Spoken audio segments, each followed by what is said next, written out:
Eran las 5 en punto de la tarde. Un niño trajo la blanca sábana a las 5 de la tarde. Una espuerta de cal ya prevenida a las 5 de la tarde. Lo demás era muerte, y solo muerte, a las 5 de la tarde.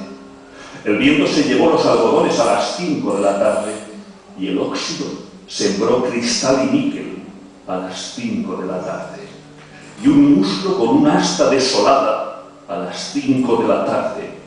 Comenzaron los sones del bordón a las 5 de la tarde. Las campanas de arsénico y el humo a las 5 de la tarde. En las esquinas grupos de silencio a las 5 de la tarde. Y el toro solo, corazón arriba, a las 5 de la tarde.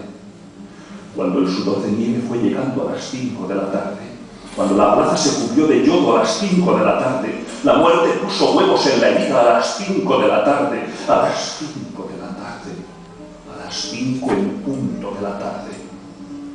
Un ataúd con ruedas es la cama a las 5 de la tarde, huesos y flautas suenan en su oído a las 5 de la tarde, el toro ya mugía por su frente a las 5 de la tarde y el cuarto se irisaba de agonía a las 5 de la tarde.